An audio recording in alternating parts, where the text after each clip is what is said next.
రాష్ట్రంలో గ్రామ పంచాయతీల ఆస్తి పన్ను విధానంలో భారీ మార్పులకు రంగం సిద్ధమవుతోంది. ప్రస్తుతం అమల్లో ఉన్న పన్ను విధానంలో లోపాలు, ఎగవేతలు, అవకతవకలపై ప్రభుత్వం దృష్టి సారించింది.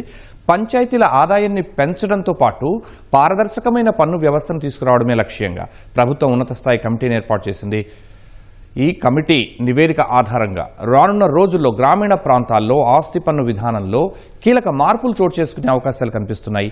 ప్రభుత్వం తీసుకురానున్న కొత్త విధానం పంచాయతీల ఆదాయాన్ని ఎంత మేర పెంచుతుంది, పన్ను ఎగవేతలకు ఎంత మేరకు చెక్ పెడుతుంది అనేది కమిటీ నివేదిక తర్వాత స్పష్టత రానుంది. ఈ అంశంపై మా ప్రతినిధి మహేష్ గ్రౌండ్ రిపోర్ట్.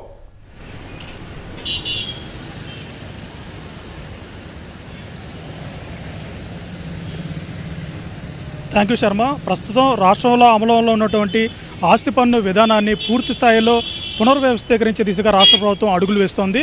ప్రస్తుతం ఉన్న విధానం పూర్తిగా లోపభూయిష్టంగా తయారవడం, మరోవైపు పన్ను ఎగవేతదారులకు అనుకూలంగా ఉండడంతో ఈ వ్యవస్థలో ప్రక్షాళన అవసరం అని చెప్పి కూడా ప్రభుత్వం భావిస్తోంది.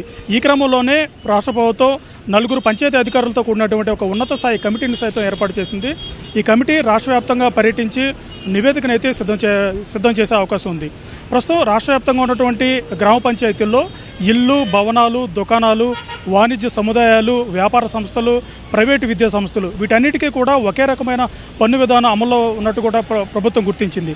ఫలితంగా వీటిలో కొన్ని ప్రైవేటు సంస్థలు కావచ్చు, వాణిజ్య సంస్థలు, విద్యా సంస్థలు, ముఖ్యంగా వ్యాపార సంస్థలు ఇవన్నీ కూడా తమ నిర్మాణ విస్తీర్ణాన్ని తక్కువగా చేసి చూపించడం ద్వారా ఆస్తి పన్నుకు భారీ ఎగవేత చేస్తున్నట్టు కూడా ప్రభుత్వం గుర్తించింది. మరోవైపు కొన్ని సంస్థలు అసలు పూర్తిగా పన్ను చెల్లించకపోవడం కూడా ప్రభుత్వం దృష్టికి వచ్చింది. ఫలితంగా కోట్ల రూపాయలు ఈ పన్ను పంచాయతీలకు బకాయిలు పడినట్లు కూడా తెలుస్తుంది. ఈ విధంగా మొత్తంగా రాష్ట్ర వ్యాప్తంగా చూసుకుంటే కొన్ని వందల కోట్ల రూపాయలు పంచాయతీలకు బకాయిలు ఉన్నట్లు కూడా తెలుస్తూ ఉంది. ఈ ప్రభుత్వం నిర్ణయించినటువంటి ఈ కమిటీ ఏదైతే ఉందో ఈ కమిటీ గ్రామ స్థాయిలో, జిల్లా స్థాయిలో పర్యటించి ఏదైతే ప్రస్తుతం అమలు ఉన్నటువంటి పన్ను విధానం ఎలా ఉంది, ఈ భవనాలు, వాణిజ్య సంస్థలు, దుకాణాలు, వ్యాపార సంస్థలు ఇవన్నీ కూడా ఎంత మేర పన్ను చెల్లిస్తున్నాయి, పంచాయతీల నుంచి ఏ విధమైనటువంటి మౌలిక సదుపాయాలు అవి పొందుతున్నాయి, ఫలితంగా పన్ను ఏ విధంగా చెల్లిస్తున్నారనే అంశాలను పూర్తి స్థాయిలో అధ్యయనం చేసి ఒక నివేదికను కూడా ఇవి రూపొందించనున్నాయి. ఫలితంగా ప్రస్తుతం పట్టణంలో ఉన్నటువంటి పంచాయతీలో ఉన్నటువంటి లేఅవుట్లు, ఏవైతే గ్రామ పంచాయతీ లేఅవుట్లు ఉన్నాయో ఆ లేఅవుట్లకు సంబంధించి కూడా ఆదాయాన్ని కూడా గ్రామ పంచాయతీలకు రావడం లేదని కూడా ప్రభుత్వం భావిస్తూ ఉంది.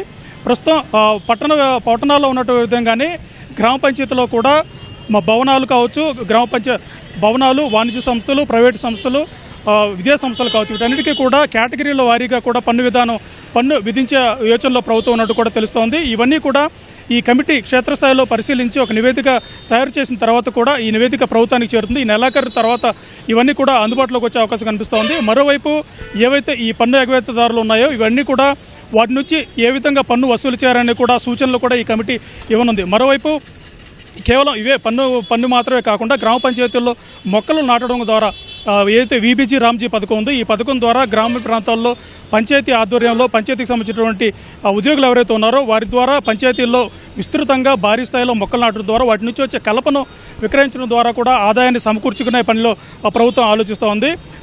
కోనసీమ ప్రాంతాల్లో పంచాయతీ స్థలాలు ఏవైతే ఉంటాయో ఆ పంచాయతీ స్థలాల్లో కొబ్బరి మొక్కలు నాటడం ద్వారా అదనంగా ఆదాయాన్ని సమకూర్చడం కూడా ప్రణాళికలు రచిస్తోంది. మరోవైపు ఏవైతే విలేజ్ టూరిజం సంబంధించి ఇప్పటికే సోషల్ మీడియాలో విస్తృతంగా ప్రాచుర్యం పొందినటువంటి ఏవైతే గ్రామీణ ప్రాంతాల్లోని పర్యాటక ప్రాంతాలు ఉంటాయో వాటన్నిటిని కూడా గుర్తించి అటు పర్యాటక శాఖ అధికారులతో ఈ పంచాయతీ అధికారులు సమన్వయం చేసుకుంటూ వాటిలో ఏ పర్యాటక ప్రాంతాలు ఉన్నాయి, వాటిలో ఏ విధమైన మౌలిక సదుపాయాలు అభివృద్ధి చేయాలి, తద్వారా ఏ విధంగా పంచాయతీలకు సంబంధించిన ఆదాయాన్ని పెంపొందించుకోవాలి అనే అంశాలను కూడా ఈ నివేదికలో పొందుపరిచినట్టు కూడా మనకు తెలుస్తోంది. మొత్తం మీద ఈ నెలాఖరులో ఈ నివేదిక అందిన తర్వాత ఈ కమిటీ ఏదైతే నివేదిక అందిస్తుందో దాని ప్రకారం కూడా ప్రభుత్వం అడుగులు వేసే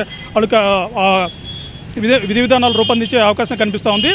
మరోవైపు కొత్తగా పన్ను వసూలు చేసే క్రమంలో ఏదైతే రాజకీయ ఒత్తిళ్లకు ఏమాత్రం తలొగ్గకుండా పూర్తి స్థాయి పారదర్శకంగా ఈ పన్నుల విధానం ఉండాలని చెప్పి కూడా ఇప్పటికే పంచాయతీరాజ్ శాఖ మంత్రి పవన్ కళ్యాణ్ అధికారులు కూడా ఆదేశించారు. ఎవరైతే పన్ను ఎగవేతదారులు ప్రైవేటు సంస్థలు కావచ్చు, వాణిజ్య సంస్థలు కావచ్చు ఇప్పటివరకు ఏవైతే వారు బకాయిలు పడ్డారో ఆ బకాయిలు కూడా వసూలు చేసే విధంగా కూడా ఈ కమిటీ సూచనలు చేయనుంది. మరోవైపు గ్రామ పంచాయతీల్లో పారదర్శకమైన పన్నుల విధానాన్ని తీసుకురావడం, ఈ పన్నుల ఎగవేతదారులు ఎవరైతే ఉన్నారో వాళ్ళందరినీ కూడా పూర్తి స్థాయిలో నిర్మూలించడం, ఒక ఈ విధంగా కూడా ఈ పన్నుల విధానాన్ని కొత్త విధానాన్ని తీసుకురావడం వచ్చే దిశ ప్రభుత్వం అమలు చేస్తూ ఉంది. ఇది పంచాయతీ పన్ను విధానానికి సంబంధించి నూతన విధానం. కేవలం నరేష్తో ఉమామహేష్, ఈటీ న్యూస్, విజయవాడ.